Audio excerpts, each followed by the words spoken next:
Para jemaah, melanjutkan pelajaran kita dari pembahasan sebelumnya, masih membicarakan klasifikasi air yang kudu kita ketahui karena terkait dengan hukum ya. Pada pertemuan yang lalu secara garis besar pembagian air menurut hukumnya ini ada 3. Yang pertama, air yang disebut air tohur. Air apa? Tohur. Ini yang pertama. Air tohur ini dibagi 2. Di kata tohur, tohirun fi nasihi mutahhirun li ghairi. Itu yang kudu kita tahu. Air kalau dikata air tohur, dia air suci pada dirinya dan dapat mensucikan yang lain. Ini namanya air tohur. Tohirun fi nasih mutahhirun li ghairi. Itu namanya air tohur. Air tohur ini ada 2. Yang pertama, air suci mensucikan, makainya kagak makruh.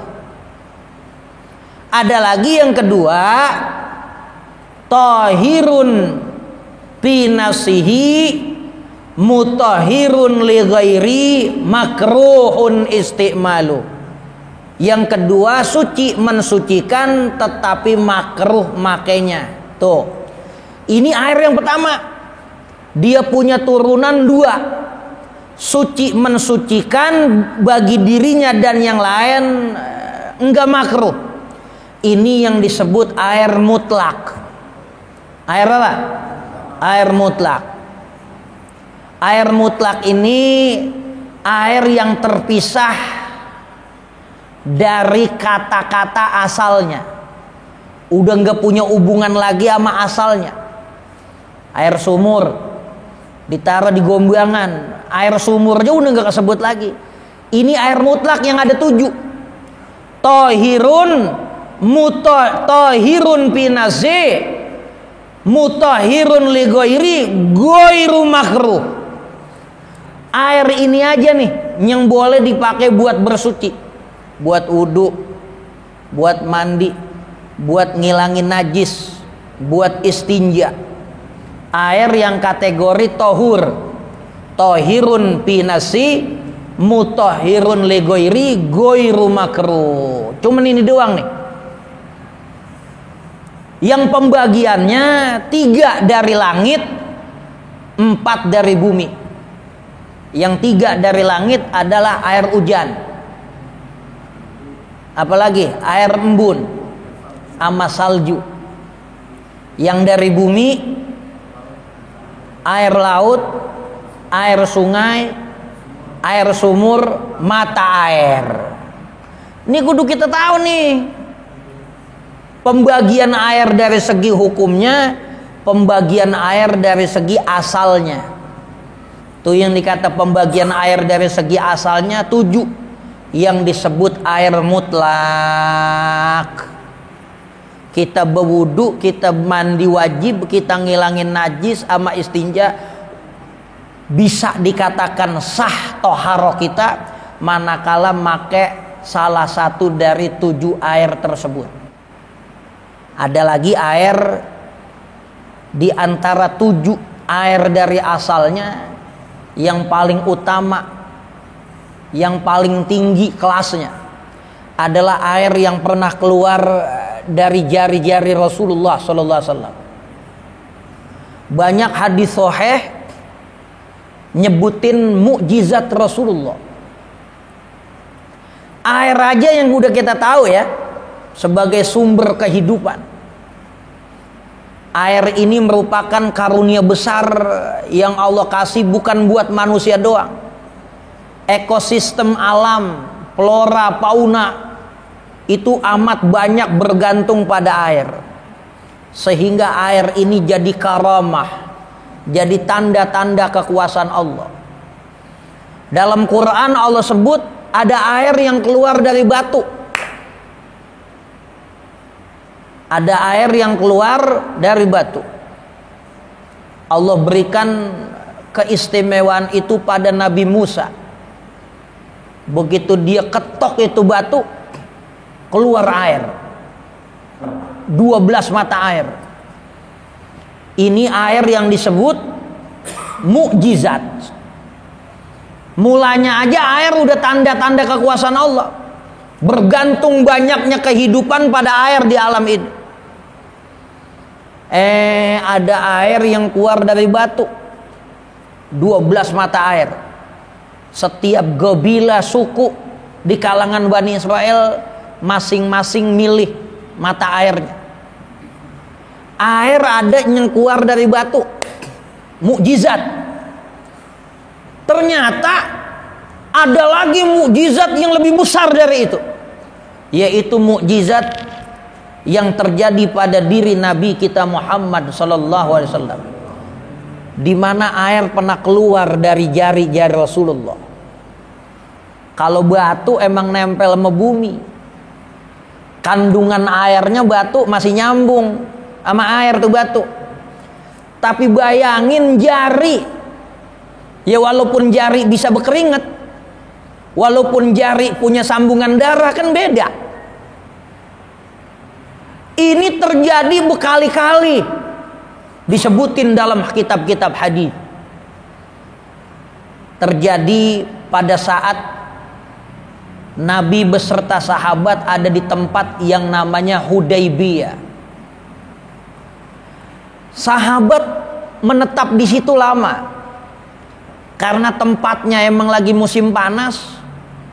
Berada di padang pasir, nyari air susah. Ini sahabat lagi kekagahan air. Nabi cuman punya air di satu bejana yang terbuat dari kulit, namanya rikwah. Cuman satu bejana itu Nabi punya. Begitu Nabi mau pakai wudhu, sahabat pada datang. 15 orang datang. Ya Rasulullah, jangan kata buat wudhu, buat minum aja kagak ada. Akhirnya Nabi pakai itu air. Nabi keluar, Nabi sodorkan jari Nabi. Nabi angkat tangan Nabi. Nabi isi itu bejana lagi. 15 orang. Dia minum, dia wudhu cukup dengan air yang keluar dari jari-jari tangan Rasulullah sallallahu alaihi wasallam. Yang meriwayatkan ini Sayyiduna Jabir bin Abdullah radhiyallahu anhuma, kata beliau, "Lau kunna mi'ata alfin lazadana." Waktu itu kami cuma 15 orang. Tapi seandainya ada 100.000 orang wudu pakai air yang keluar dari jari-jari Rasulullah, dia wudu, dia minum, niscaya 100.000 orang itu bakal cukup dengan air yang keluar dari tangan Rasulullah. Itu kejadiannya berkali-kali. Diriwayatin lagi oleh Sayyiduna Anas bin Malik. Dalam satu tempat di mana Nabi ada dekat pasar Madinah yang namanya Zaura. Sama sahabat pada kekurangan air. Akhirnya tangan Rasulullah SAW lagi-lagi ngeluarin air. Jari-jari tangan Rasulullah ngeluarin air, kumpul di satu wadah. Padahal sahabat waktu itu ada 300 orang. Cukup semua buat minum. Buat apa? Wudu. Jangan kata buat minum, buat wudu. Dia bakal mandi junub berhari-hari juga masih cukup. Terjadi lagi.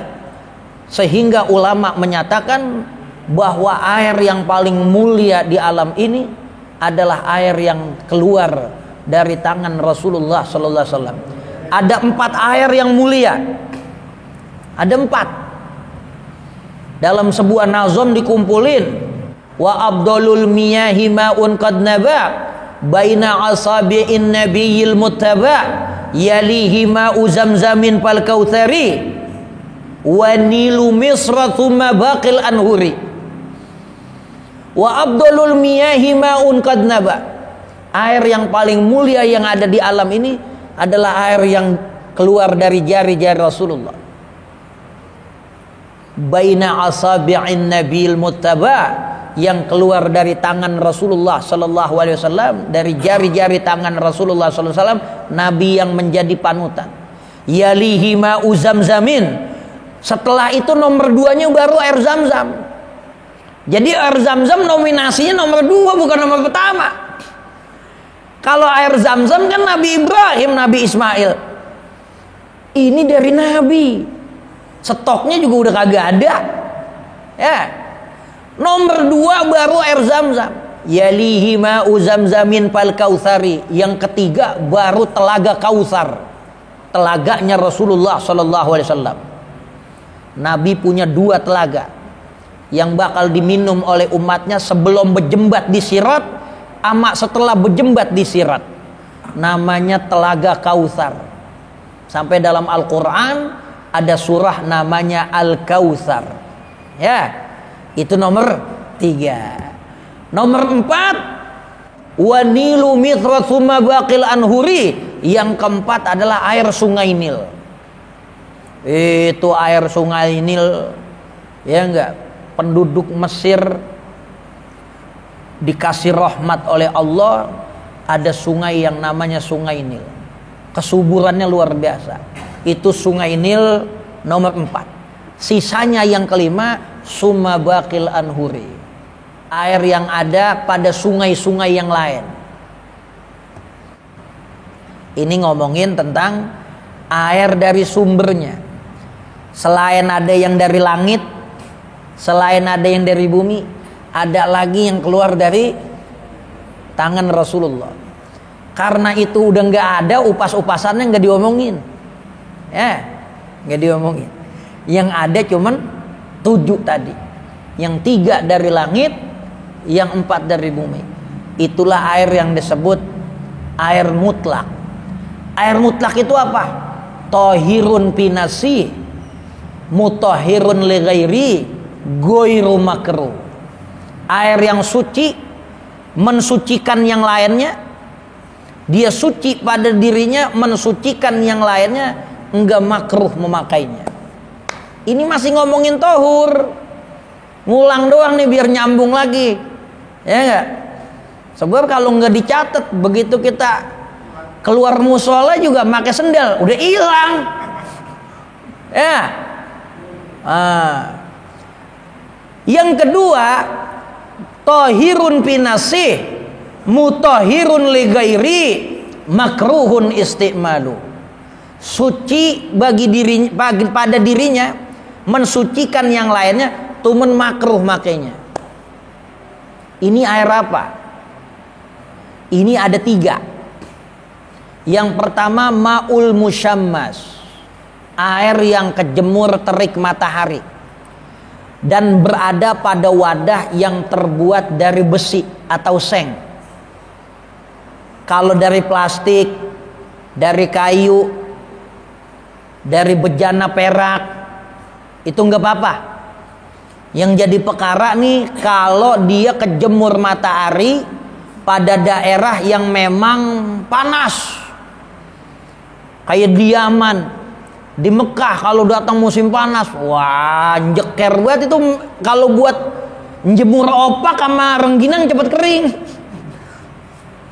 Tapi kalau di Indonesia nih mu'tadil, dikata panas banget kagak, dikata dingin banget juga kagak. Jadi nggak berlaku itu. Ya, air yang kejemur matahari pada elemen yang terbuat dari besi, gentong, seng. Kalau plastik atau coran walaupun kejemur enggak. Sebab kenapa?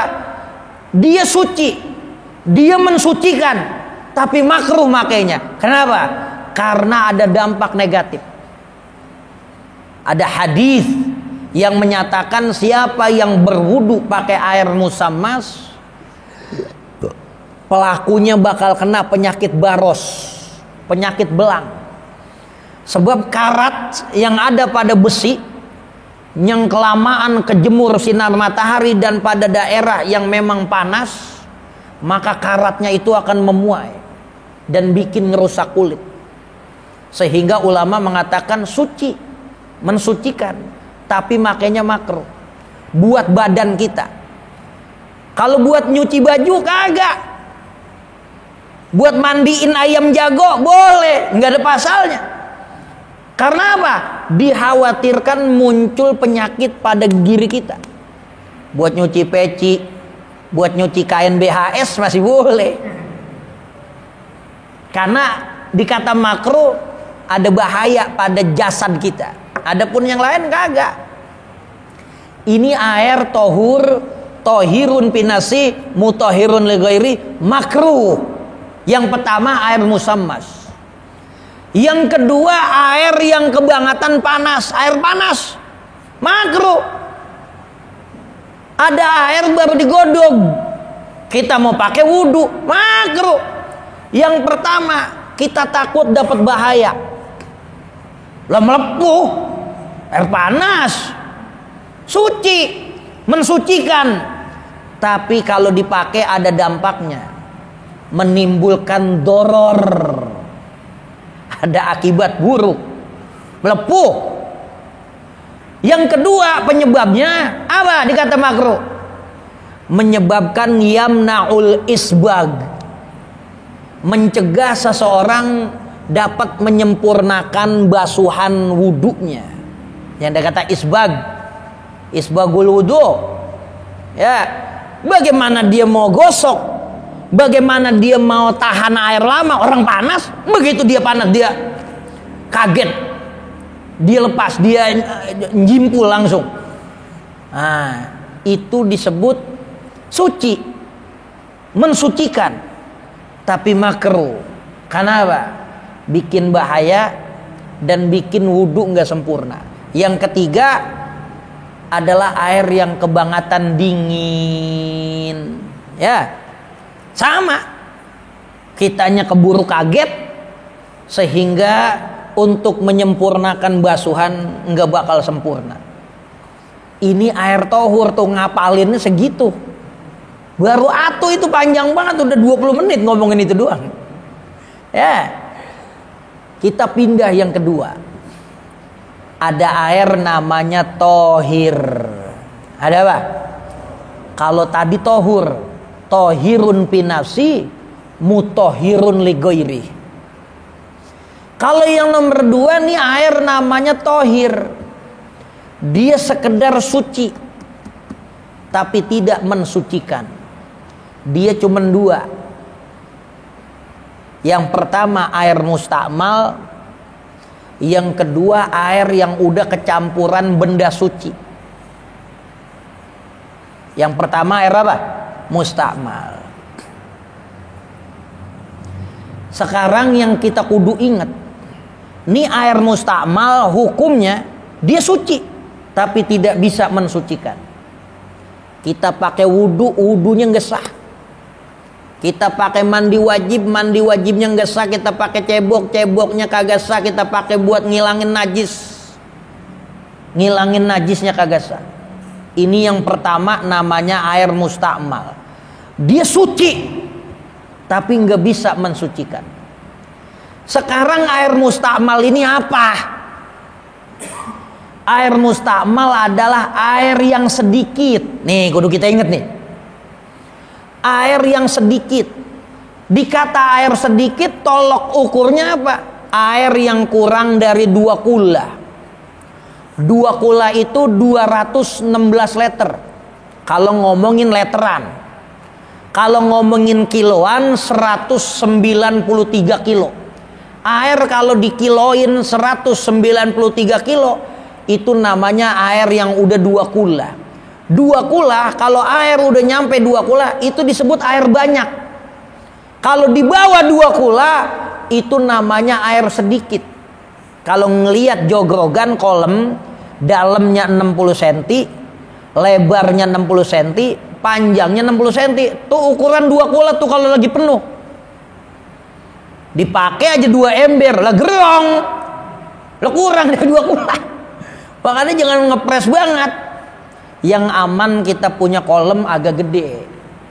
Ini dari segi bab air mustakmal. Air mustakmal adalah air yang sedikit, fisiknya kurang dari 60 kali 60 kali 60, atau kalau dikiloin 193 kilo, kalau dileterin 216. Itu dalam kitab Al-Fiqhul Manhaji dibilangin. Kurang dari itu namanya air sedikit. Artinya penggolongan air ada lagi. Klasifikasi air dari segi banyak atau sedikitnya, dari jumlahnya. Air banyak 2 kula atau lebih. Air dikit kurang dari 2 kula. Ini air mustakmal adalah air yang sedikit. Air yang kejatuhan basuhan pardu. Air sedikit kejatuhan bekas basuhan pardu. Itu mustakmal. Kalau dia banyak kejatuhan bekas basuhan pardu, air banyak punya resisten, punya kekuatan. Air banyak kejatuhan bekas basuhan pardu, maka nggak jadi mustakmal. Kenapa? Dia air banyak, dia punya kekuatan. Dia mandi wajib, air bekas basuhan pardu masuk lagi. Kalau kolemnya lebih dari air, isinya lebih dari ukuran kolemnya lebih dari 60 kali 60 kali 60, lebih dari 216 liter, mau dia jatuh berkali-kali basuhan pardu, nggak ada efeknya. Air itu kuat.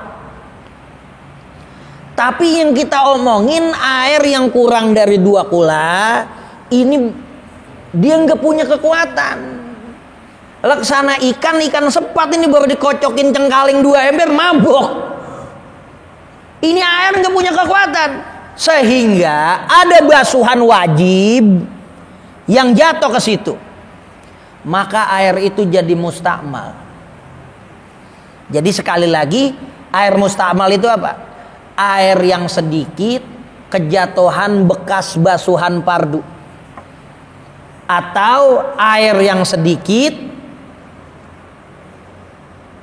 bekas basuhan najis.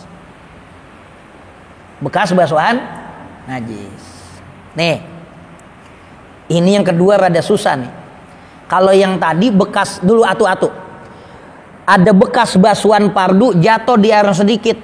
Kita punya air seember, walaupun tukeran ngocor, emang air seember, biar kata kita mandi wajib itu air ngocor, lah itu masih air sedikit karena wadahnya seember. Seember kan kagak ada 216 liter. Biar kata ngocor, jangan kata baru kelar mandi 2 hari 2 malam tuh air ngalir, masih air sedikit karena wadahnya cuman kurang dari ukuran yang sebagaimana air 2 kula. Artinya kalau kita mandi wajib pada wadah yang airnya sedikit, paling kagak nih basuhan pardu jangan sampai balik ke situ. Basuhan pardu itu basuhan pertama. Kayak kita wudu nih, muka, basuhan muka, kan muka wajib. Basuhan pardu tuh basuhan wajib. Begitu kita basuh, waktu kita cuci tangan nih, cuci tangan kan sunnah. Ada yang meletik ke situ, nggak jadi mustakmal. Sebab apa? Basuhan sunnah. Kita ke kumur wajib apa sunnah? Sunnah. Meletik ke air ke ember tuh, kita caup, meletik ke situ, maka itu nggak jadi mustakmal. Begitu kita basuh muka, yang pertama beraja rata nih, ada yang meletik ke situ, maka air yang sedikit itu mustakmal karena basuhan apa? Nah, yang pertama kita jagain nggak jatuh ke situ. Lempengan yang kedua kita basuh muka berrata, ada yang jatuh, mustakmal gitu? Enggak mustakmal. Basuhan kedua hukumnya sunnah. Air basuhan sunnah jatuh ke air yang sedikit, nggak bisa bikin mustakmal. Tuh, makanya orang kontrakan yang emang airnya dikit, ya, cara nyelamatin supaya mandi wajibnya sah, dia kudu jagain yang namanya basuhan pardu, jangan sampai berbalik ke situ. Yang kedua yang aman, dia bikin kocoran, dia beli shower, atau kalau shower kagak, ember aja lu bolongin itu, ente taruh di atas lembangan mandi, poncotnya kita cabut. Wah, Aman tuh begitu. Enggak kejatuhan air orang di atas. Tuh. Ini dalam madhab Imam Syafi'i. Imam Syafi'i kalau dalam bab air di tengah-tengah. Beda sama Imam Malik. Imam Malik nggak ada istilah air mustakmal. Pokoknya air sedikit nih ember, tuh air ngocor tuh di keran, ditadangin sama ember, kita wudu, apa habis? Air yang di ember kagak mustakmal. Selama air kagak kejatuhan najis masih boleh dipakai, walaupun bekas basuhan fardu kumpul di situ, cuman seember. Imam Malik nggak ada istilah air mustakmal. Makanya dalam madhab Malik paling enak bab air. Sebab apa? Makanya madhab ini banyak berada pada daerah-daerah yang panas. Di Afrika sana loh. Kalau dia pakai konsep air mustakmal, waduh, susah. Saya waktu di Maroko saya wudhu, airnya saya kagak tadangin. Atau ada ember yang udah berisi air karena emang ada keran, saya takut ini air jadi mustakmal, saya kagak mau pakai, dimaki-maki saya, pakai yang itu dulu, jangan ngocorin air dulu. Wah, karena dalam madhab Maliki nggak ada berlaku air mustakmal. Jadi air dipakai wudhu tuh dipakai lagi buat wudhu lagi masih boleh, karena menurut madhab Maliki selama nggak kejatuhan najis itu air suci. Kalau tumen bekas dipakai BS buat wudhu atau apa nggak ada istilah itu. Nah madhab Maliki begitu. Makanya kata Imam Al-Habib Abdullah bin Ala Al-Haddad, ya, beliau ini di Yaman, ya, air susah. Begitu beliau ngelihat air susah, emang karena beliau cinta sama Imam Syafi'i, pendapat Imam Syafi'i. Kalau kata beliau apa? Sebenarnya urusan nyari air susah. Kalau bukan karena kecintaan saya sama Imam Syafi'i, pasti saya udah ngikutin Imam Malik dalam urusan air. Karena madhab yang paling enak di daerah yang air jarang, madhab Maliki. Nggak ada istilah mustakmal. Itu madhab Maliki. Madhab Imam Abu Hanifah lebih galak lagi, lebih ekstrim lagi. Apa? Ini kita wudhu di kolam. Kolam airnya banyak. Itu kolam kita kobok. Begitu kita kobok nih dalam madhab Imam Abu Hanifah, begitu kita kobok tuh air kita angkat, goyang dia, ada jariyah, ada gelombang. Pada tempat mana tuh jangkauan gelombang air menyebabkan air yang ada di situ nggak boleh dipakai. Wah, nyanggup. Kalau kita kan kalau airnya banyak, lebih dari 2 kula, kita kobok nggak jadi masalah. Begitu nggak? Kayak gombangan-gombangan masjid zaman dulu bikin kulem, ya enggak? Lah pada main kobok di situ. Madhab Syafi'i enggak masalah itu. Apalagi madhab Malik air sedikit aja berkali-kali boleh. Ini yang galak, yang ekstrim Imam Abu Hanifah. Begitu ada orang wudhu di kulem gede, dia masukin tangannya, bergelombang tuh air. Selama gelombang ini menjangkau tempat yang bisa dijangkau oleh gelombang, itu udah nggak boleh tuh dipakai semua. Ini Imam Abu Hanifah dari mana dalilnya? Kan begitu. Imam Malik ada dalilnya ngomongin begitu. Imam Syafi'i ada dalilnya ngomong begitu. Ini Imam Abu Hanifah dari mana? Yang pertama, dalil hadis. Pernah Sayyidatuna Aisyah mengeluarkan kalimat sindiran pada istri Rasulullah sallallahu alaihi wasallam yang lain. Ada bini Nabi yang disindir sama Siti Aisyah masalah aib. Kata Nabi apa? Ya Aisyah, lau mujiza hadal kalam fil bahr, seandainya omongan ente tadi nyindir bini ane yang lain diceburin di satu lautan, maka air lautan itu akan berubah kagak asin lagi. Waduh. Nah Imam Abu Hanifah maka itu. Yang kedua, Imam Abu Hanifah pernah ngeliat ada orang, begitu dia lihat tuh orang masuk ke satu masjid, itu masjid ada kolamnya gede. Itu orang dia cuci muka. Begitu dia cuci muka, Imam Abu Hanifah ngelihat air itu jadi darah semua. Dipanggil tuh orang, "Fulan, sini. Ente habis bunuh orang ya? Sebab apa? Ente celupin tangan ente, ane lihat tuh air jadi darah semua." Imam Abu Hanifah maka itu. Datang lagi ada orang anak muda, begitu dia wudu, air jadi hitam. Apa kata Imam Abu Hanifah? "Lu durhaka sama orang tua lu ya? Lu celupin tuh air jadi hitam." Waduh. Ini udah tingkatan lain lagi nih. Makanya Imam Abu Hanifah nggak bolehin. Air mau kolamnya kayak apa, begitu dia celup, bergelombang tuh air.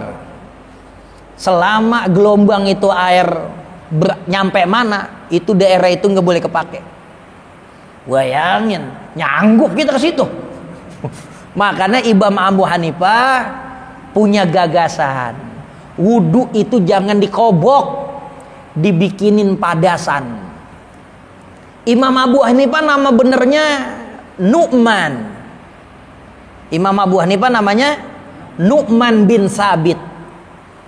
Karena beliaulah yang pertama kali menemukan metode padasan keran. Beliau terkenal dalam beliau akhirnya dijuluki Al-Imam Abu Hanifah. Nama benernya siapa? Nama benernya Nu'man bin Sabit. Karena dia yang nemuin metode itu, wudu kudu pakai padasan, disebutlah Imam Abu Hanifah. Roman-romanannya kita berat ngikutin yang itu. Ya. Imam Syafi'i di tengah-tengah. Air mustamal, air yang udah kepake basuhan fardu, nyadok ke situ. Basuhan fardu. Selama basuhan sunnah, selama basuhan biasa bukan fardu, jatuh ke air yang sedikit nggak bisa bikin mustamal. Oh, itu begitu. Ya. Tapi ada tebak-tebakan. Ada apa? Ada tebak-tebakan. Ada orang mandi wajib. Ada orang mandi wajib. Tapi airnya jatuh ke situ, ke tempat air sedikit, nggak mustamal. Ini bisa kejadian begini. Kasus ini terjadi pada apa? Kalau besok hari Jumat, gue pengen nazar mandi pagi-pagi buat mandi Jumat. Ada orang nazarin mandi Jumat. Mandi Jumat kan hukumnya sunnah, tetapi dia nazarin kan jadi wajib. Mandi wajib yang dia lakukan, air jatuh lagi kepetikan tuh air ke air yang sedikit, maka itu nggak jadi mustamal. Kenapa? Sebenarnya mandinya hukumnya sunnah. Kan kalau basuhan sunnah nggak ini. Dia jadi wajib karena dia nazarin. Tuh tebak-tebakan tuh. Ada orang mandi wajib, air jatuh ke tempat yang sedikit, berkali-kali kagak jadi mustamal. Ternyata pada kasus orang yang nazarin mandi Jumat, airnya jatuh lagi ke situ. Karena emang hukum asalnya sunnah, dia nggak bisa bikin air mustamal. Ini baru ngomongin air mustamal tuh panjang banget. Makanya jadi ustadz puyeng juga. Ya. Belajar agama nggak bisa instan. Ya, jangan mentang-mentang udah mimpin tahlil, ya, udah jadi khutbah Jumat, udah ngajarin bocah-bocah ngaji, udah cukup. Masih banyak yang belum kita tahu. Ya enggak? Tuh baru ngomongin air doang tuh. Tuh segitu air mustamal. Jadi air tohir ini tohirun pinasihi goiru mutahirin li ghairi. Namanya air tohir.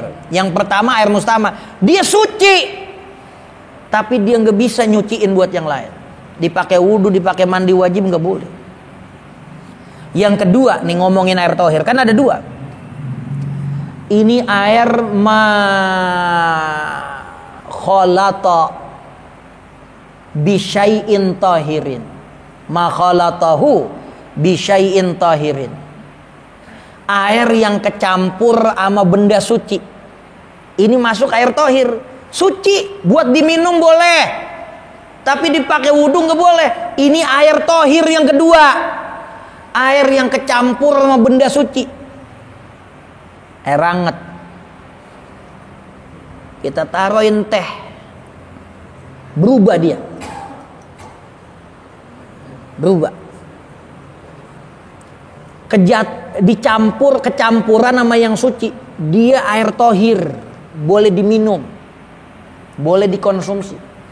Tapi karena dia udah kecampuran sama benda suci, udah nggak boleh lagi dipakai buat wudhu, karena udah kecampur, karena merusak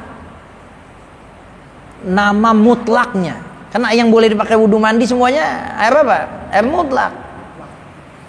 Karena udah kecampuran benda suci, dia nggak boleh dipakai. Nah, cuman yang kudu kita ingat nih, jangan sampai salah nih. Air yang nyampur sama benda suci dibagi dua. Dibagi berapa? Ada air yang namanya kecampuran sesuatu yang suci, cuman bisa dipisahin. Udah kecampur, bisa dipisahin. Namanya mujawir. Apa namanya? Mujawir. Orang zaman dulu nih, ya, itu gombangan di masjid ditaroin kayu cendana, ditaroin kayu gahru, dia ngerendam. Tuh air jadi bau cendana. Tuh air jadi wangi. Begitu gahrunya sama cendananya diangkat, dapat 2 hari hilang. Ini namanya air dicampur sama sesuatu yang suci, tapi bisa dipisahin. Namanya mujawir. Kalau ini masih boleh dipakai. Paham nggak? Jadi ada air yang berubah, bercampur sama yang suci, tapi masih bisa dipisahin. Ya. Jadi ada perubahan yang namanya mujawir. Kalau mujawir begitu dia dipisahin, begitu diangkat, udah nggak ada lagi, baunya udah nggak ada. Ini masih boleh dipakai. Ada lagi perubahan yang kagak boleh dipakai lagi, namanya mukholit. Begitu ini air panas dari gidir udah mbulak-mbulak, kita taruhin kopi. Begitu dia udah jadi kopi, bisa kagak kita pisahin air putihnya sama kopinya lagi? Hah? Bisa nggak? Lah udah jadi kopi. Ini ada kacang hijau, kita godog. Kacang hijau kita godog, udah jadi bubur, kan gitu ya? Bisa nggak kita pisahin air putihnya lagi dari si kacang hijaunya? Udah kagak bisa. Itu namanya mukholit. Perubahan pada air yang udah nggak bisa dipisahin lagi. Kalau itu bermasalah, dia udah memperkosa air mutlak, udah nggak bisa dipisahin, maka nggak boleh dipakai wudhu. Ada air di koblak, itu tanah air merah, itu tanah merah. Begitu kita cauk merah, maka airnya boleh dipakai. Sebenarnya apa? Perubahan karena tempatnya. Ada air kobak nih. Zaman dulu kan ada kobak-kobakan buat nyuci kangkung, ya, buat nyuci orang nanjak dari petakan, dibikin kobak-kobakan tuh, dia cuci kaki. Lah kan airnya ngikutin air tanahnya, begitu gak? Selama emang airnya nggak kejatuhan najis, nggak ada penyebab yang jatuhin, nggak ada najis yang jatuh di situ. Kalau cuman berubah karena emang tempatnya, kadang-kadang ada lumutnya. Air kalau ada lumutnya warnanya apa? Hijau. Nggak apa-apa itu perubahan begitu. Yang dikata at-taghayyuru bisa babi mamarihi wa makarrihi. Air berubah dengan sebab tempat lewatnya, dengan sebab wadahnya. Bila perubahan itu terjadi semata-mata emang tempatnya begitu, enggak bau, enggak berubah pada asal tempatnya, itu masih boleh kita pakai. Jadi yang kagak boleh tadi yang mukhalid. Kalau mujawir masih boleh, ya, mujawir masih boleh. Itu ngomongin air tohir. Air apa? Air tohir. Yang pertama air tohur, pembagiannya udah kita tahu. Yang kedua air tohir, pembagiannya udah kita tahu. Yang ketiga, yang terakhir, namanya air najis. Air apa? Air najis. Ini air najis, air yang kejatuhan najis. Air sedikit yang kejatuhan najis. Mau berubah apa kagak? Kalau dia sedikit kurang dari 2 kula, mau berubah apa kagak? Bau rasanya nggak berubah, bodo amat. Mau berubah apa kagak? Air kalau sedikit kejatuhan najis, itu mutanajis. Jadi air najis. Jadi ada najis yang dimaaf waktu dia jatuh di air yang sedikit. Ada berapa? Ada 2. Yang pertama najis yang mata udah kagak bisa lihat. Nih ada ember nih, kan sedikit tuh air. Sebelah sono ada sampahan. Itu sampahan suka-suka ada ayam ngorek-ngorek sampahan, kan abunya terbang. Boleh jadi dia jatuh tuh abu di air yang sedikit. Itu abu sampahan najis apa kagak? Najis. Nyampur apaan aja. Cuman dia jatuh di air yang sedikit, hukumnya dimaaf. Ngapa? Mata udah kagak bisa ngeliat. Mata siapa yang bisa ngeliat abu yang lagi terbang atau asap? Ada bangkai tikus, ada bangkai apa? Ya, ada air ember deket sama tabunan. Boleh jadi aja asap ada di situ. Tabunan najis. Cuman karena mata udah kagak bisa lihat, najisnya dimaaf. Najisnya apa? Maaf. Yang pertama najis yang mata udah kagak lihat, dimaaf. Yang kedua najis binatang, yang kalau dipites tuh binatang darahnya kagak ngalir. Nyamuk, cicak. Binatang kalau mati najis. Binatang kalau mati najis. Begitu dia jatuh di tempat air yang sedikit, binatang-binatang yang punya darah kagak ngalir jatuh. Bukan faktor sengaja. Kalau sengaja najis. Ada nyamuk dikumpulin, iseng-iseng dijatuhin di situ. Wah, masalah itu air. Karena disengajain. Ini dia dimaaf kalau kagak sengaja. Ya enggak? Kayak tadi abu sama asap. Kalau nggak sengaja, kalau datang ada sampah dikumpulin air di situ pada, lah jadi masalah. Dimaaf najis. Tumen dimaaf karena mata udah nggak bisa lihat. Tumen juga jangan disengajain. Emang kagak najis nggak apa-apa dah. Naruh airnya di situ mulu. Sengajain. Begitu juga nyamuk. Nyamuk jatuh. Ya Allah, ada nyamuk bunuh diri. Ya. Nyamuk jatuh. Semut jatuh. Najis. Tapi dimaaf. Sebab kategorinya binatang yang darahnya kagak ngalir. Air najis. Ya. Boleh jadi emang dia najis beneran, air kencing dikumpulin, atau air yang sedikit kejatuhan najis. Kalau yang pakai kejatuhan mutanajis. Atau dia najis sendiri, darah, nanah dikumpulin najis. Ya. Atau dia kejatuhan najis. Ini yang disebut air najis. Tuh. Jadi air yang sedikit kejatuhan najis. Ini mutanajis, najis. air yang didatengin najis. Tuh ngomongnya tuh. Beda lagi air yang datengin najis. Lain lagi nih. Sorban kita kena muntah bocah. Ini sorban nih.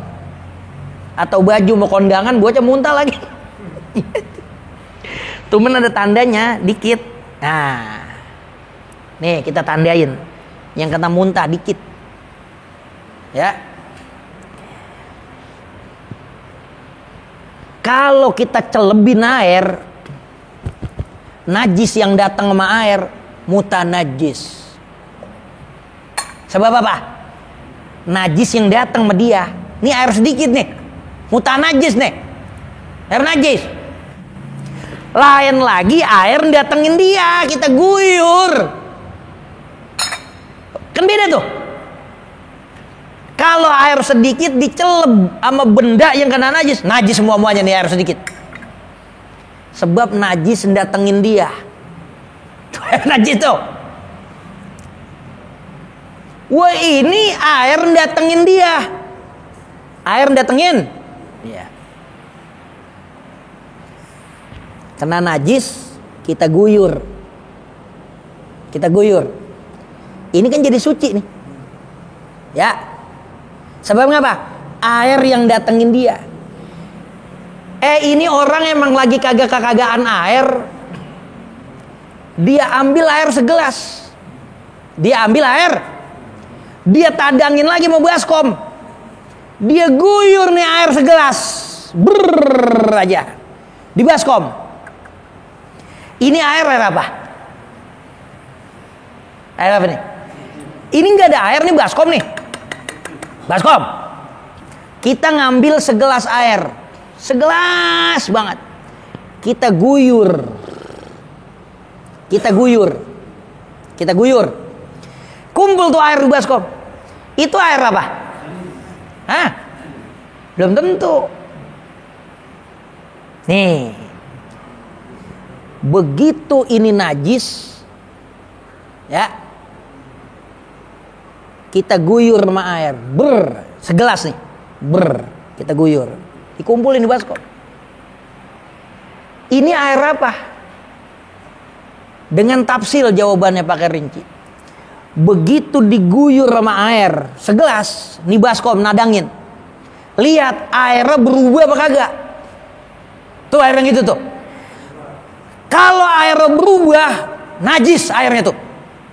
Airnya najis. Kalau diguyur kagak berubah nih air. Ini bekas kencing, bekas muntah, cuman udah kita ilangin, tapi kan masih najis, belum disiram. Bukan muntahnya masih ada, kalau muntah masih ada kita guyur, najis. Udah pasti berubah kan? Ini bekas muntahnya udah kagak ada, bekas kencingnya udah kagak kelihatan. Kita guyur dibas dengan air segelas, semuanya tuh segelas air tumpah. Ini yang jadi pertanyaan nih, air apa nih? Kata ulama, begitu diguyur air yang di baskom ini kagak berubah, warna, bau, rasanya nggak berubah, maka air mustamal. Air apa? Air mustamal. Air mustamal definisinya dua. Air yang sedikit kejatuhan basuhan fardu. Air yang sedikit kejatuhan bekas ngilangin najis. Bekas ngilangin najis. Kan najisnya udah nggak ada. Cuman masih ada najis hukmiyah. Najis hukmiyah. Karena kelamaan tadinya udah 2 hari nih dikencengin bocah. Lah kan secara ini nggak ada. Tapi secara hukum kan ada. Diguyur. Kalau air berubah mutanajis. Tapi begitu dia guyur, air segelas ditadangin baskom, kagak berubah, namanya mustamal. Paham gak nih? Yang kedua, begitu diguyur, nih air baskom kagak nambah. Kagak apa? Kagak nambah, berarti air mustamal. 2 tuh. Baunya kagak berubah ama kagak nambah. Begitu dia guyur, baunya kagak berubah, warnanya kagak berubah, kagak nambah, maka air mustamal. Air apa? Begitu diguyur berubah, Begitu diguyur, airnya lebih. Boleh jadi bekas najis ini masih ada nih. Oh itu mutanajis. Ini ngomongin jangan dianggap sepele ini. Ya. Jadi begitu ada benda mutanajis, benda yang kena najis. Benda najisnya udah nggak ada. Tapi dia belum kita guyur. Begitu kita ada air segelas, kita jatuhin tuh air, kita cuci. Kan suci nih. Nah, air yang bekas kepake ini namanya apa? Kalau dia berubah. Yang pertama, berubah, maka mutanajis. Atau seandainya nggak berubah, begitu ditaruh lagi di gelas lebih, maka mutanajis. Kan segelas ukurannya tadi, lalu begitu dituang lagi nih dari baskom di gelas, lah kok lebih? Ada yang tumpah, wah itu mutanajis. Ya, tapi begitu dia guyur di baskom, nih air kagak berubah. Ini air kagak nambah. Namanya air apa? Mustamal. La haula wala quwwata. Ya enggak? Jadi ada beda tipis. Beda apa? Antara mutanajis sama mustamal. Mutanajis air sedikit kejatuhan najis. Mustamal najis. Air sedikit najis yang datengin dia. Ini air sedikit kedatangan sama najis. Namanya mutanajis. Tapi kalau ada air datengin najis, tuh, itu belum tentu jadi mutanajis. Boleh jadi bisa pasalnya cuman mustakmal. Kalau baunya nggak berubah, warnanya kagak berubah, ama kagak nambah ukuran airnya. Ya enggak? Jadi makanya kita jangan ngelanjutin dulu sebelum bab itu kagak. Kalau belum paham jangan pindah dulu. Sebab nih ilmu yang kaitan sama hukum namanya ilmu fikih. Fikih itu apaan sih? Fikih itu paham. Makanya ada guru kalau ngajarin fikih, muridnya pada bingung. Lah itu dia belum jadi sejati ahli fikih. Kenapa? Muridnya masih bingung. Jadi kalau baca kitab fikih jangan banyak-banyak. Pelan-pelan ngupasnya tuh laksana jeruk kita buka pasiannya atu-atu. Ya. Jadi dari ngomongin pembagian air yang 3, ada air tohur, bawahannya banyak tuh. Ada air tohir, ada air najis. Ini kudu kita tahu. Dan kalau kita ngaji sama kiai kampung, ini ilmu ini kita dapat. Makanya ibadah orang kampung lebih rapi. Karena apa? Dididik, diajarin sama gurunya hal-hal yang sekecil-kecilnya itu. Lu mau sembahyang tahajud mulu, lu mau sembahyang sunnah apa jidat lu karatan, kalau air yang dipakai bermasalah, mandi wajibnya kagak sah, wudunya juga kagak sah. Apa boleh jadi sah itu ibadah sholatnya? Wudunya aja kagak sah, bagaimana sembahyangnya? Karena apa? Bermula dari air yang salah dia pakai. Makanya kalau ngaji kampung tuh belajar agama bener-bener dari dasar. Nggak bisa simple-simple. Ya nggak? Ikut seminar, ikut apa? Nggak bisa begitu. Itu sih ekstrakurikuler. Ya. Yang penting ini nih. Tuh ngomongin air. Biar kata Ustadz kalau ditanya, nih ada kain bekas kena najis diguyur. Nih airnya air apa nih? Bekas guyuran. Lu belum tentu bisa jawab semua. Ustadz zaman sekarang asal udah dipanggil Ustadz nggak mau ngaji lagi, malu gua. Wah udah ada di banner namanya. Padahal si urusan fikih goblok. Ya enggak? Nauzubillah. Sebab sekarang banyakan mubalig. Banyakan apa? Mubalig. Jadi mubalig duitnya banyak. Coba jadi guru kampung ngajarin ikro, ngajarin wudu. Ya enggak? Bayaran 25.000 aja susah. Bocah. Ya, makanya anak kita Pak dari kecil itu anterin sama guru, ya enggak? Dia wudhu, dia apa? Dia belajar fikih dari dasar. Karena dari dasar udah tahu hukum-hukumnya. Ya, kalau orang yang emang belajarnya dari awal, dari dasar, itu orang ntar udah gede bener-bener takzim sama guru. Kenapa? Dulu dia belajar agama susah banget itu sama guru. Tapi orang yang belajarnya insan nggak hormat sama guru. Kenapa? Ah, tuh ustadz kayak gue juga kali. Dia ukur sama dirinya. Wala quwata illa billah. Ya. Nah, jadi ini kudu bener-bener kita pahami. Mana yang disebut mujawir, mana yang disebut perubahan mukhalid. Kalau yang dikata mukhalid nggak boleh dipakai. Karena udah nggak bisa dipisahin lagi sama airnya. Ya.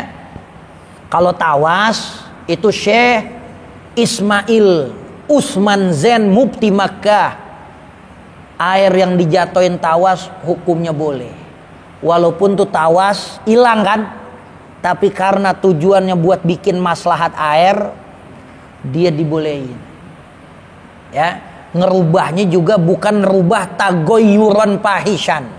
Sebab kalau teh sama kopi berubah, lah ini tagoyurnya pahish, perubahan yang sangat kentara sekali. Kalau air ditarin tawas, ditarin kaporit, berubah. Seandainya dia bukan mujawir kan nggak bisa dipisahin. Tapi tagoyurnya goyro pahish, perubahannya nggak kentara, dan tujuannya buat maslahat air, itu dibolehin. Ya, dibolehin. Jadi wudhu pakai air pam hukumnya boleh. Kenapa? Walaupun dia mukhalid, perubahan yang terjadi enggak kentara, enggak keji, perubahannya enggak zohir, itu dibolehin pakai air pam, dibolehin pakai air yang udah ditaruhin tawas. Air kalau ditaruhin tawas bisa dibisain lagi enggak mana tawas sama airnya? Enggak. Dia mukhalid, tapi mukhalidnya enggak pahish. Kayak air teh air apa? Kan pahish. Nah, kayak gula. Ini air putih ditaruhin gula. Kan mukhalid. Tapi kan begitu kita minum manis, lah kenapa asal? Lah udah berubah. Berubahnya pahishan, sangat kentara sekali. Ya, itu jadi penjelasan. Mudah-mudahan banyak manfaatnya. Assalamualaikum warahmatullahi wabarakatuh.